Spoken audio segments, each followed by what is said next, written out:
G'day, mate. Oh, a bit better than you at the moment, eh? Really? Do you know what was it? Sorry, mate, what was your name? Okay. Do you know what actually happened or anything? No. Who are you here with? Someone hit me, man. Oh, I can see that, yeah. I can see that you've been hit. Can you lift your head up for us? The ambulance is on the way anyway. He's just bleeding from his nose, it's a bit swollen. Yeah. Comms RY.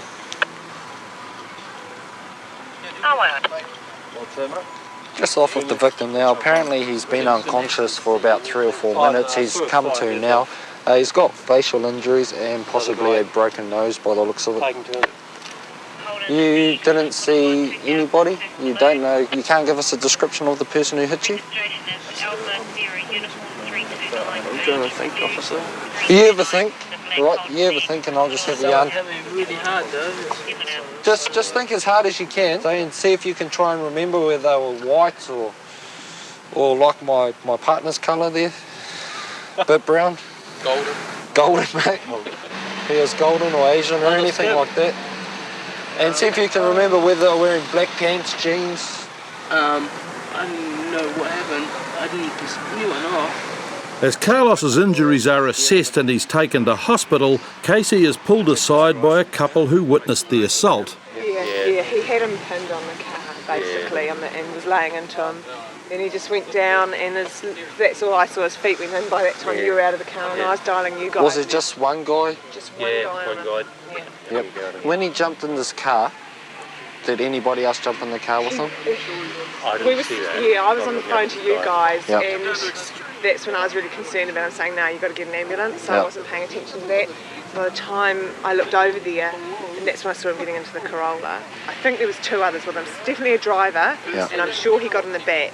Okay then. So that I think there was a third passenger as well. With a witness description of the offender in hand and comms following up the number plate of the offending vehicle, Casey heads out to the hospital where Carlos is beginning to remember details of the fight. Injuries that he's received is 2 black eyes. He's also got quite considerable grazing from where he's been dragged on the concrete from his forehead down his cheek. Apparently he's had a fight with one of the bouncers at the entertainment centre in regards to a relationship that our victim is having with the bouncer's sister. We've done a check on the motor vehicle's registration plate. We're now going to go around to that address and check with the driver of the vehicle. We don't believe he is our offender, however the offender was in the vehicle. G'day mate, how are you? I'm Casey Broad from the Manukau Central Police Station. Yes, Constable. Do you have a Toyota Corolla? Yes, a red one. Yep. Who will be driving that at the moment? It's my car. We'll have that.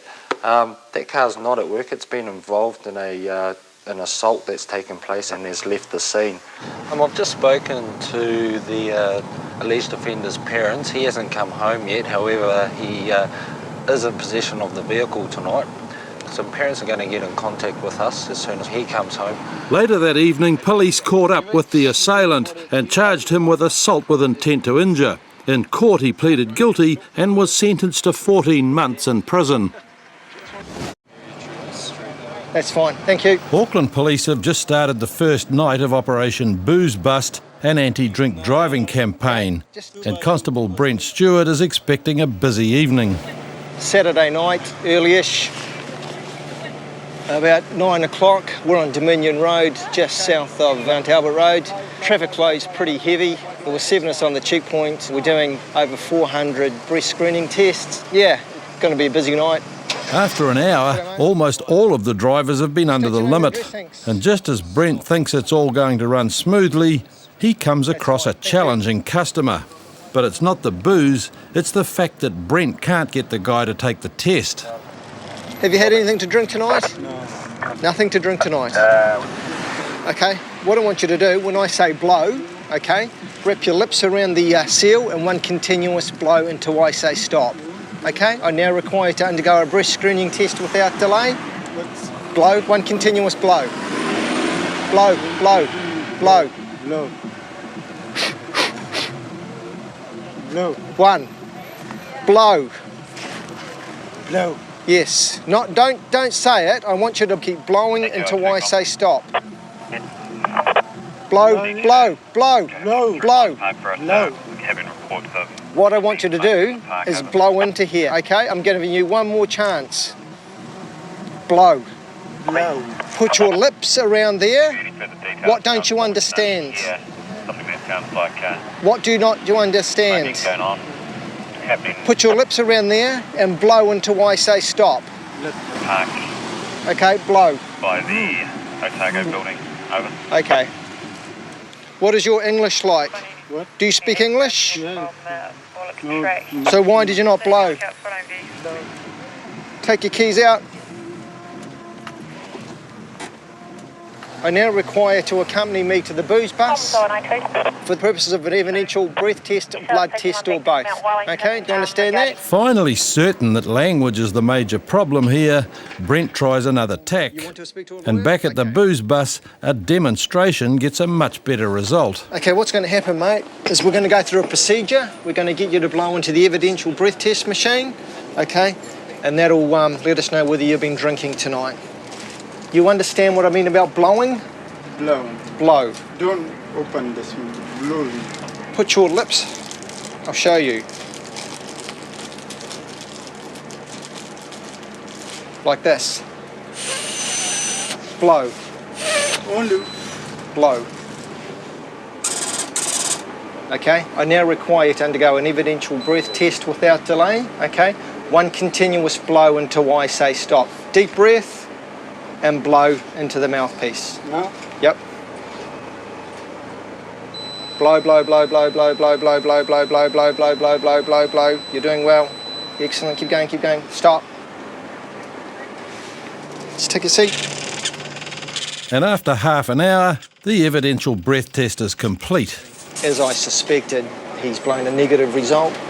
So what we're going to do now is just going to release him. But before we release him, I'm just going to check his vehicle. But just as Adam's night starts to look up, everything takes a turn for the worse when the background check turns up 2 outstanding warrants. You have blown a negative result, as I said. We've just done some checks on you and it's saying that you've got 2 warrant to arrests back from 2004, okay? One charge of failing to answer district court bail, okay? And another charge of failing to give information.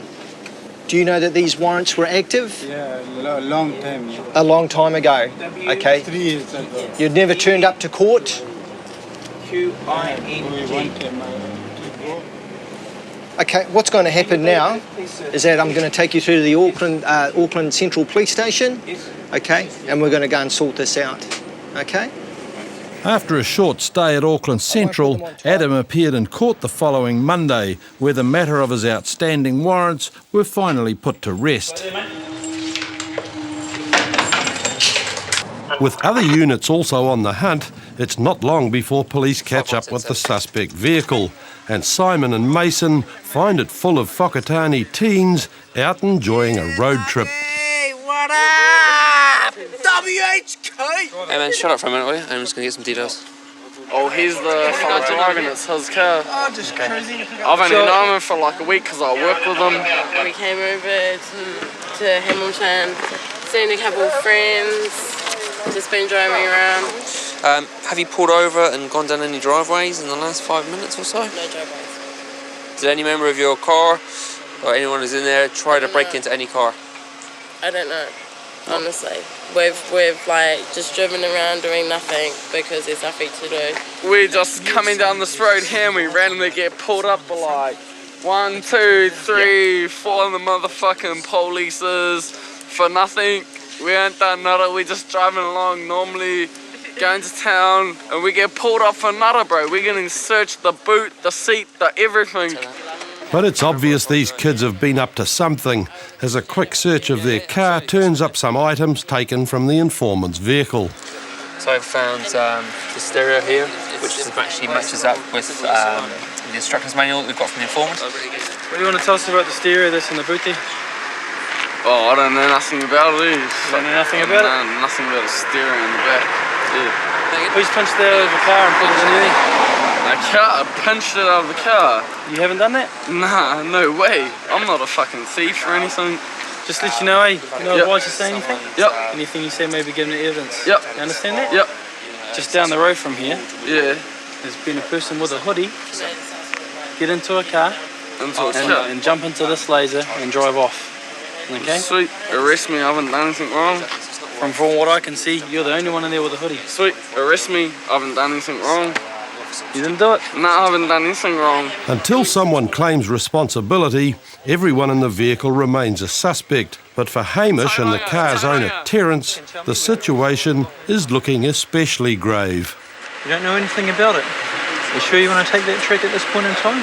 Oh, I'm all good, like, I know my rights and stuff like that, dude. Oh, that's excellent. Yeah.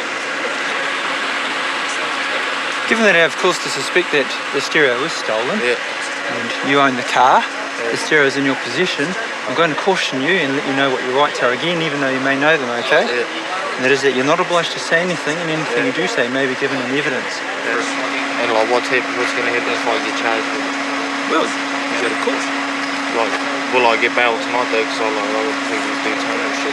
There is a possibility, depends on, I don't know, what you might be wanted for or anything like that. Oh, I'm not wanted or anything like that, dude. Well, that's a good thing. So.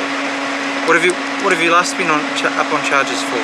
Oh, like I'm going up charge next month on the 29th, just for driving over disqualified. And I sometimes have screwdrivers and stuff in my car, and like my mate's tools in my car, and they're doing me with possessions for car conversion or some shit. But my mate's going in there to tell them that those tools are his. Well, so far, unless your mate or whoever owns up to what the story is with the stereo, looks like you might be landed with it.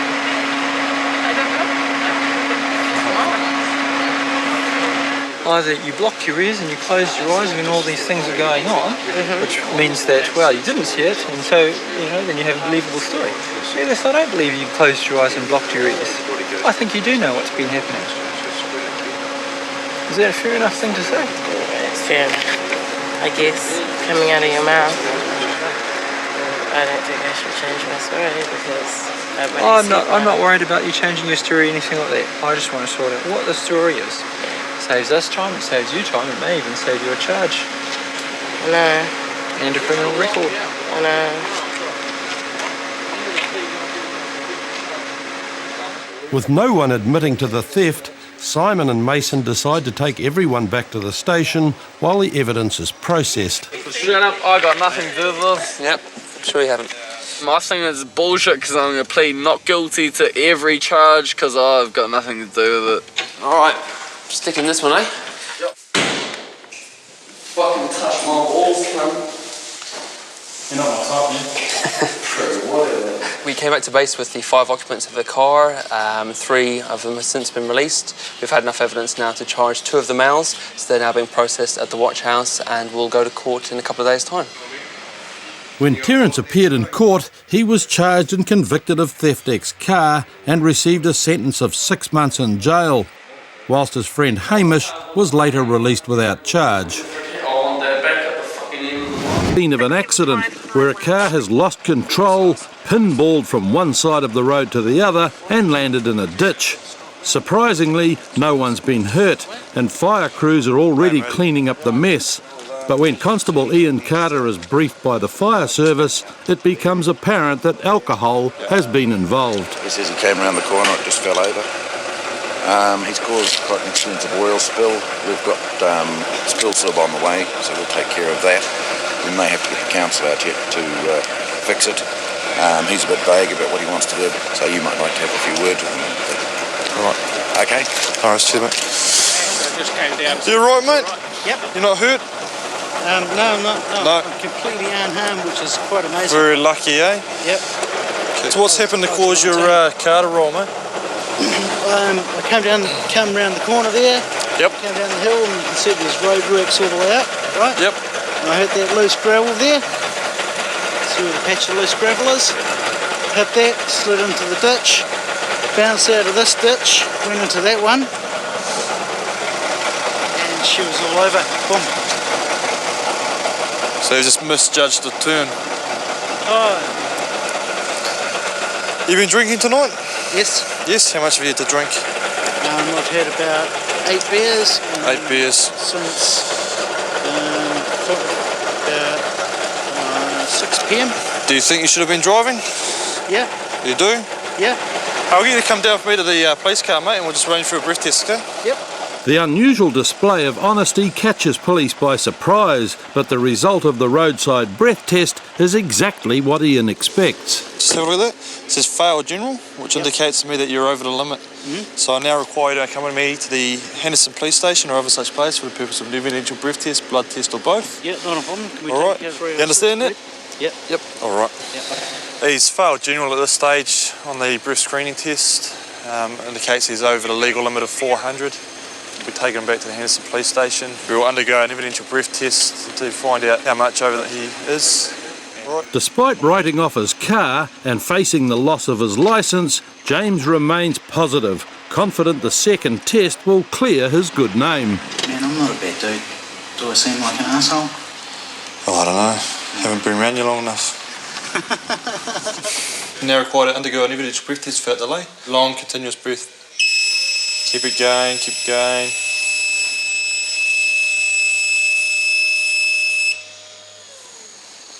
Stop blowing. So the result was 741. Okay, the legal limit is 400. Yep. So you're over that. Yep. Yes, then I will request a blood test. You're going to request a blood test? Yeah. With a result almost twice the legal limit, most people would accept their fate. But with absolute confidence in his own sobriety, James pushes his luck to the bitter end. Do you consent to taking of a specimen of your blood? Yes, I do.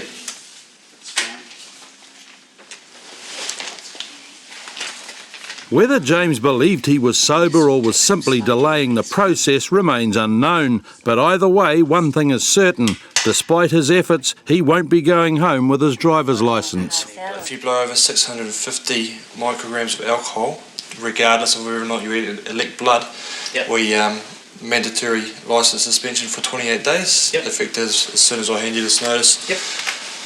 So I'll give you that, and then we'll get you out of here. He's blown a failed result on the evidential breath test. He's elected to go blood. The blood test is going to be sent away to see whether or not it's over, and we'll get that result sent back within the next couple of weeks, and he'll be issued an offence notice for driving with excess blood alcohol and careless driving for the crash, and then he'll be given a court date via summons, and he'll have to answer to the charges. When the test results returned, they found that James was conclusively over the limit. In court, he pleaded guilty to charges of careless driving and driving with excess blood alcohol. He received a 6-month driving disqualification and 50 hours community work.